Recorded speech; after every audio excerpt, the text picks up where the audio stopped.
Bonjour, dans ce tutoriel, nous allons aborder les différents aspects de la mise en page d'un document Word, ainsi que l'utilisation des en-têtes et des pieds de page, et l'utilisation de la numérotation d'un document.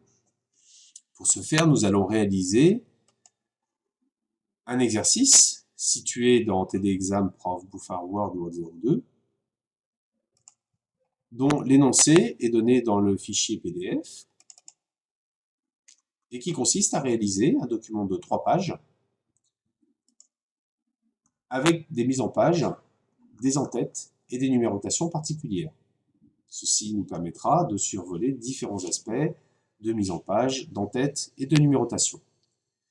Les consignes pour réaliser cet exercice sont dans le petit fichier texte consigne exercice.txt. Nous avons des consignes pour chacune des 3 pages et le texte de base qui est situé dans le fichier texte de base. Pour ce faire, nous recopions donc le contenu de texte et nous le collons dans un document Word. Dans un premier temps, nous allons donc regarder les consignes.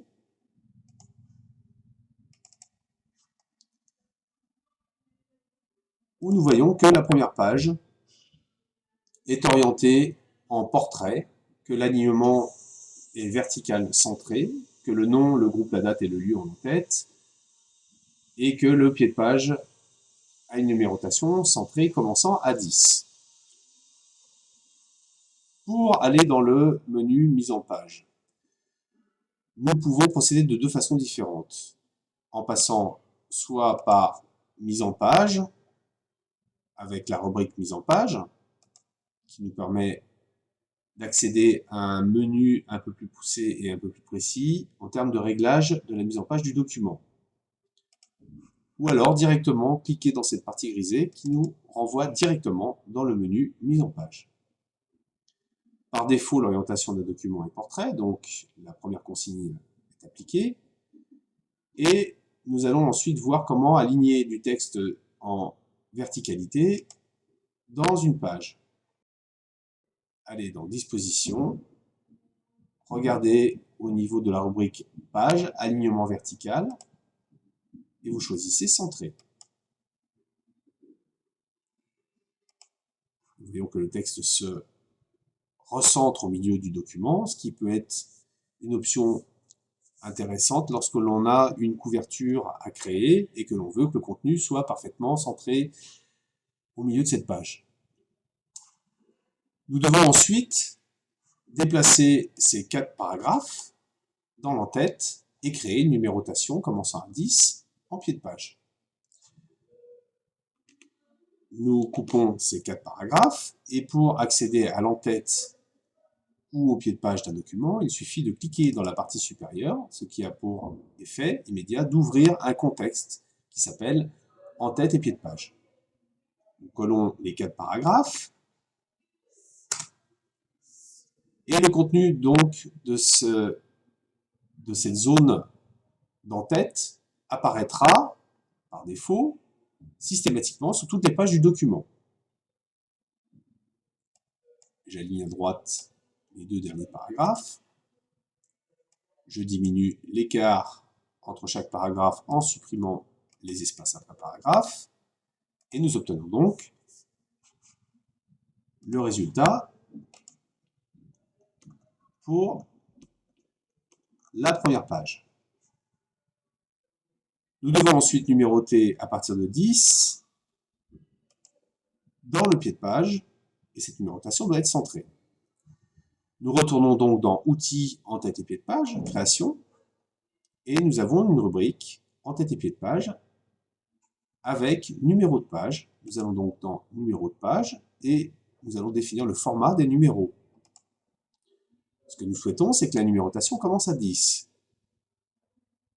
Cela est possible dans cette rubrique-là, qui nous permet de commencer une numérotation à partir du chiffre voulu. Nous mettons donc une numérotation qui va commencer à partir de 10. Nous devons maintenant insérer la numérotation. Ceci se fait dans la même rubrique, dans la rubrique pas de page, et nous choisissons une numérotation normale centrée.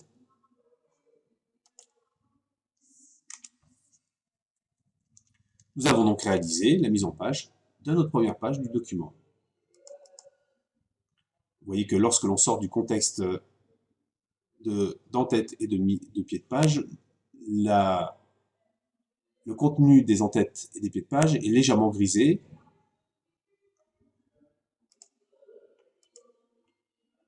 Ce qui différencie bien le contexte pied de page et corps de document. Nous allons donc maintenant réaliser la deuxième page du document. Pour ce faire, nous avons des consignes suivantes. Nous devons obtenir une page de format paysage. Nous allons copier-coller le contenu de cette première page. Nous allons lui appliquer un alignement vertical haut. Les lignes seront numérotées. Il n'y aura pas d'en-tête et pas de pied de page.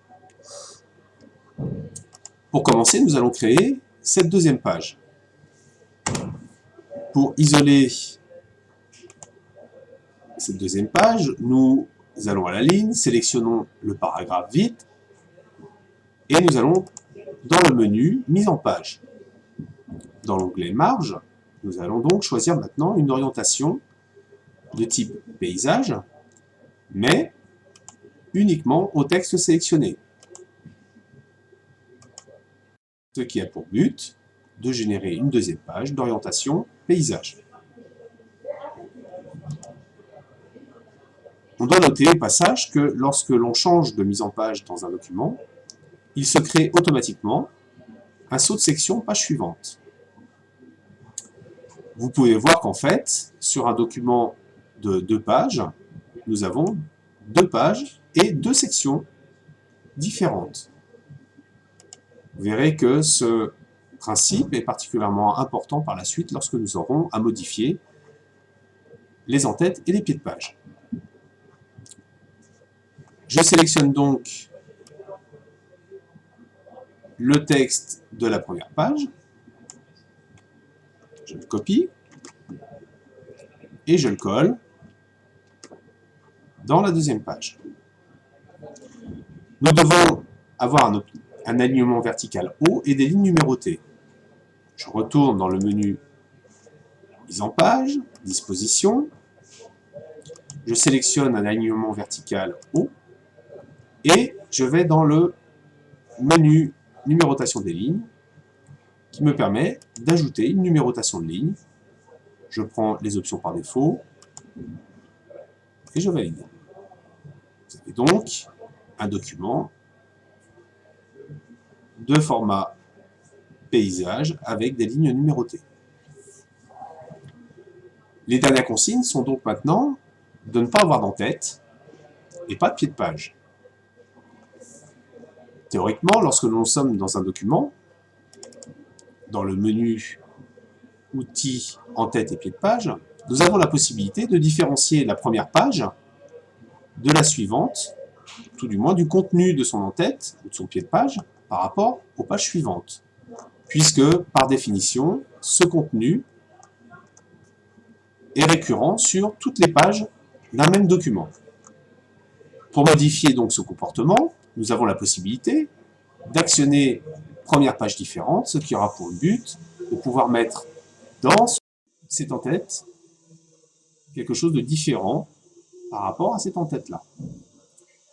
Or, notre document comporte 3 pages qui comportent chacune des en-têtes et des pieds de page différents.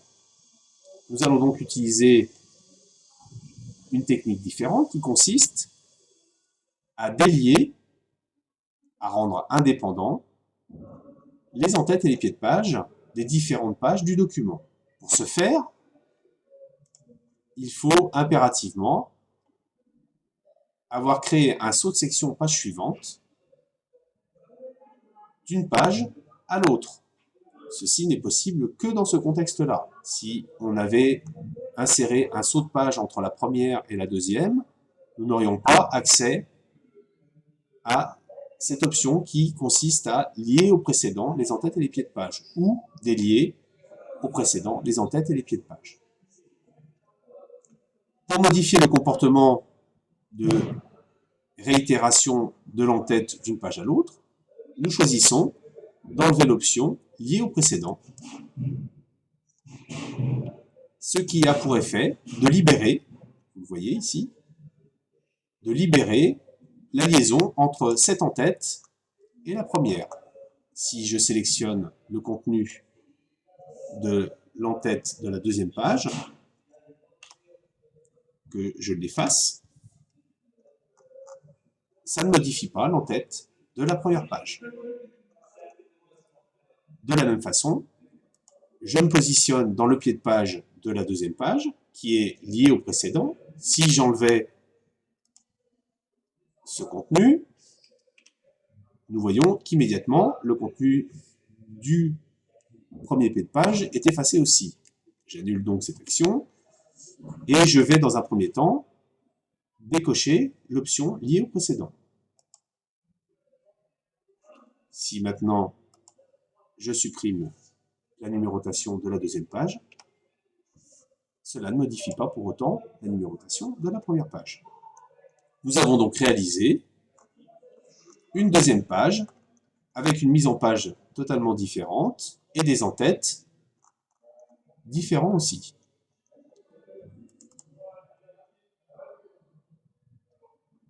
Nous allons donc maintenant créer la troisième page, où les consignes sont les suivantes. Nous devons donc créer une troisième page de format portrait, comme la première, utiliser le texte de la première page, avoir un alignement vertical justifié, une en-tête identique à la première page, et un pied de page numéroté à la suite des autres pages, et qui soit évidemment cohérent.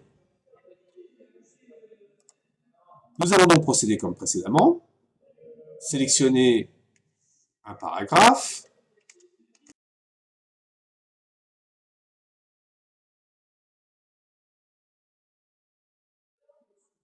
et lui appliquer un format portrait, en allant dans le menu mise en page, sélectionnons une orientation portrait, et nous prenons soin de sélectionner au texte sélectionné uniquement, pour éviter de transformer tout le reste du document.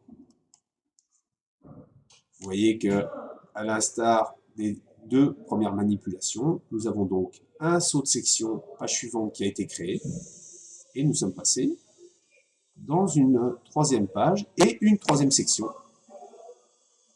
où nous allons pouvoir appliquer les dernières consignes. Je colle le contenu de la page et je vais dans le menu mise en page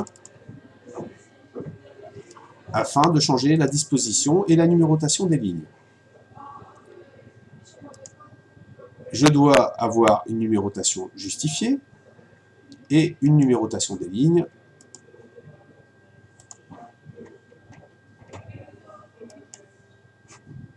qui nous donne un aspect à peu près similaire à la première en termes d'organisation, à part l'alignement qui est vertical, qui est lui justifié. Nous devons donc maintenant recréer des en-têtes qui soient différentes de la précédente page. Et bien de même, nous allons délier l'en-tête de cette page par rapport à la seconde.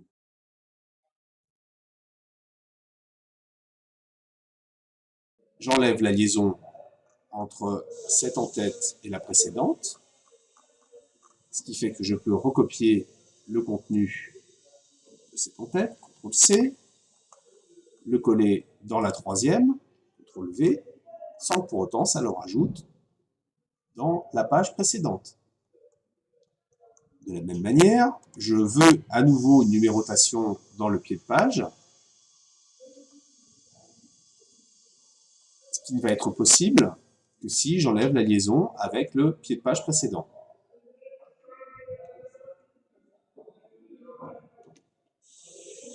J'enlève la liaison et j'insère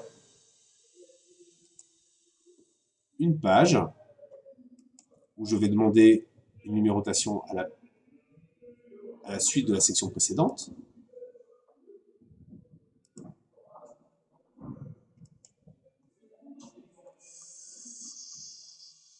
Ce qui aura pour effet de numéroter ma troisième page, alors que la deuxième sera intacte.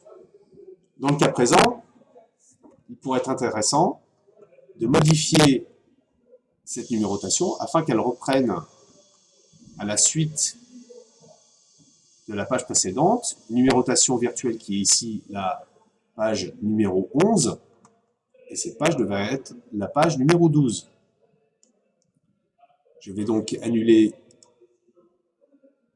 cette numérotation, revenir au format des numéros de page et lui demander de reprendre la numérotation à partir de 12 et d'insérer la numérotation en bas de page, ce qui va avoir pour but et pour effet de rendre la numérotation cohérente.